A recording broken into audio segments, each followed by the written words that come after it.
A'udzu billahi minasyaitonir rajim wasari'u ila magfiratin min rabbikum wa jannatin arduhas samawati wal ard uiddat lil muttaqin. Bergegaslah, berlomba-lombalah kalian cepat kepada pengampunan Tuhan kalian. Jangan tunda, istighfar segera. Teman-teman, kata sebagian ulama salaf, dinukil dari mereka, dari para tabi'in, mereka mengatakan, umur yang kau miliki adalah sekarang pada saat kau sedang menghembuskan nafas, sekarang pada saat cahaya sedang ditangkap oleh matamu, dan sekarang suara yang sedang ditangkap oleh telingamu. Nggak ada yang lain. Sedetik ke depan kita nggak tahu kita masih hidup atau tidak. Bukan cuma sehari, sedetik. Jadi yang kita miliki hanya pada saat sekarang saja. Allah bilang bergegas pada pengampunan Tuhan kalian. Jangan tunda istighfar dan taubat itu. Dan kejar surga. Sekarang amal-amal soleh terus kerjakan. Orang berubah menjadi lebih baik itu adalah satu prestasi yang luasnya seluas langit dan bumi. Nggak berimbang. Di surga nggak perlu lagi minta apa, nggak perlu lagi masak kalau mau makanan. Sampai dalam sebuah riwayat Bukhari dijelaskan kalau seekor burung sedang terbang di atas surga, kemudian ahli surga melihatnya, lalu mengatakan betapa indahnya burung ini. Terus terlintas dalam hatinya apa? Bagaimana dagingnya ya? Tiba-tiba terhidang di depannya seperti apa yang dia bayangkan. Apakah itu digoreng, apakah itu dibakar, apakah itu sudah langsung tiba-tiba. Nggak butuh beli dulu, nggak butuh bersihkan, nggak butuh segala macam. Dan kita makan bukan dalam kondisi lapar tadi, kita makan sampai sepuasnya. Sampai kita sudah puas, nggak ada kekenyangan, sehingga kenikmatan abadi yang dirasakan. Allah suruh kejar surga itu, yang luas seluas langit dan bumi. Itu targetmu, jangan dunia gitu. Semua akan ditinggalkan. Di dalam hadis Nabi SAW, dan ini harus diterima faktanya teman-teman, a'mar ummati, kata Nabi SAW, ma baina 60 wa 70 wa aqalluhum ma yujuz dzalik. Umur umatku hanya 60 sampai 70 dan sangat sedikit orang yang melampauinya. Ini batas yang standar. Banyak orang yang meninggal dalam umur ini. Nabi SAW meninggal umur 63 tahun. Tetapi tentu saja ada orang yang meninggal sebelumnya dan ada orang meninggal sesudahnya. Tetapi ini standar. Dan teman-teman, kalau ada pun yang hadir di sini sudah umur 60 tahun, kalau kita tanya misal, Bapak ini umur 60 tahun atau Ibu 60 tahun ini, kira-kira selama 60 tahun ini dirasa seperti apa? Seperti bobot 60 tahun kah? Maka jawabannya pasti tidak. Seperti hari kemarin, seperti baru berapa hari. Bukankah seseorang di antara kita begitu ketemu teman SD-nya, mungkin SD itu sudah 20 tahun yang lalu, ya, 25 tahun yang lalu, 30 tahun yang lalu, gitu kan. Saya kadang-kadang ketemu dengan teman SD saya ingat betul dulu waktu masih kecil, ketemu di kota Makassar. Pada saat selesai tablik akbar, mereka datang salaman dengan saya. Oh, saya si fulan, teman SD dulu. Saya tiba-tiba mereview kenangan yang dulu waktu SD, seperti baru kemarin. Padahal ini cerita sudah 30 tahun yang lalu, ya. Sudah lama sekali. Teman saya masih SD, orang masuk SD kan umur 6 tahun, 7 tahun. Maka saya mengingat mereka, oh itu teman-teman saya memang.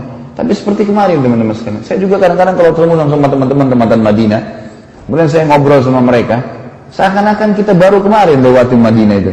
Padahal sudah berapa tahun gitu. Saya tamat tahun 1998. Sekarang sudah 2016. Ya, sudah lama sekali.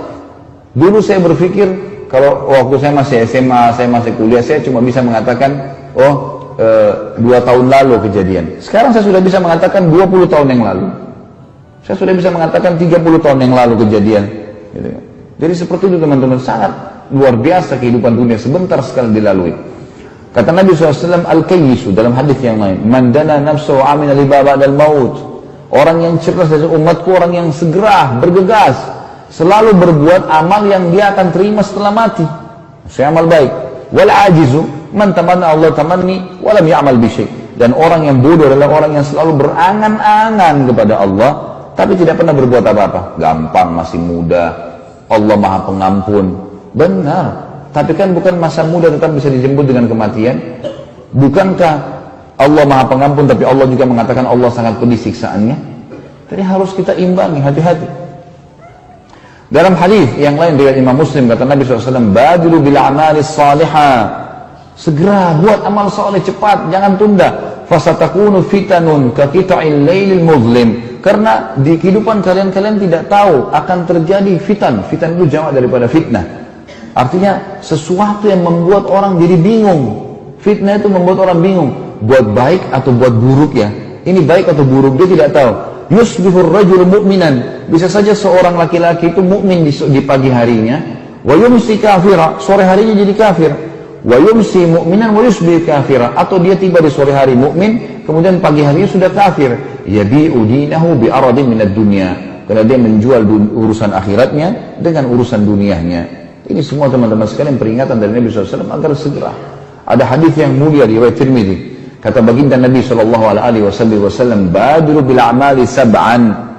Segera bergegas melaksanakan kebaikan sebelum datang 7 hal. Hal tantaduruna illa faqran mansiya. Apakah kalian mau menunggu kefakiran yang membuat lupa? Sekarang teman-teman, alhamdulillah ada makanan hari ini, bisa makan, punya tempat bernaung walaupun cuma kontrakan, gitu kan. Badan sehat, itu nikmat yang luar biasa. Kata Nabi SAW, siapa yang datang di pagi hari, badannya sehat, punya tempat naungan, ada makanannya hari itu, maka seperti dia sudah memiliki dunia dan seluruh isinya.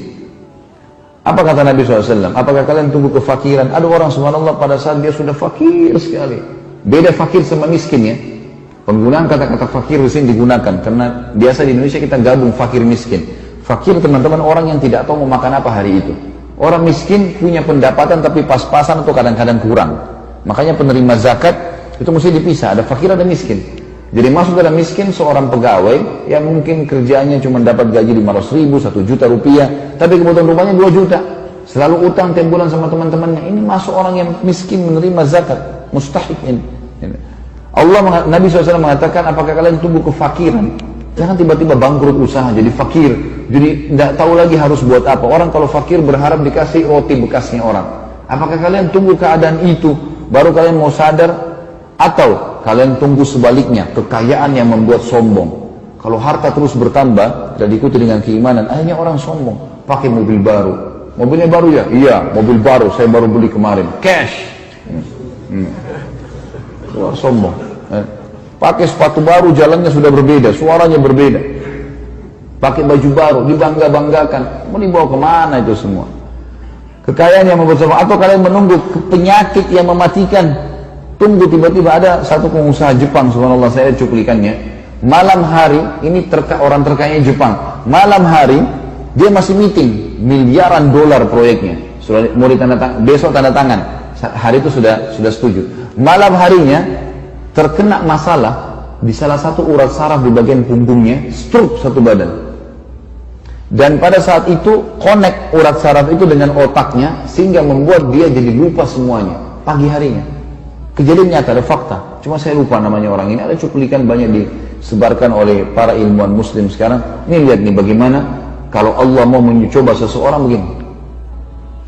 Kemudian kita lihat juga dikatakan di sini, dan atau kematian yang datang tiba-tiba memutuskan, atau kematian atau dajjal yang datang sementara dajjal sesuatu yang buruk kalau ditunggu, dan juga atau kalian tunggu hari kiamat sementara hari kiamat jauh lebih sulit.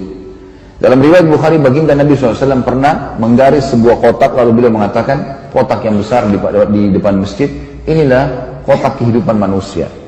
Kemudian beliau menggaris-garis dari luar kotak itu, dari luar, ditarik sama tongkatnya sampai melampaui garis itu, lalu mengatakan, ini angan-angannya manusia, melampaui batas hidupnya. Lalu kemudian beliau menarik garis kuat dari kanan, sampai membuat tanah-tanah terbongkar dan sahabat kaget, sengaja memotong garis tengah itu lalu mengatakan, ini kematian yang akan memutus semua angan-angannya. Habis ceritanya. Kalau malaikat maut sudah datang, mau sehebat apapun poster tubuhnya, berapa banyak pegulat yang kuat jatuh di ring dan mati di ring, ajalnya datang. Olahragawan mati, gitu kan. Beberapa cuplikan di YouTube kan sudah ada orang mati di lapangan bola, orang mati di mana, tadinya orang terkenal punya sekian. Kalau harta itu bisa membuat bahagia teman-teman sekalian, maka tentu saja Qarun, Fir'aun akan merasa bahagia. Tapi mati juga habis. Gitu kan.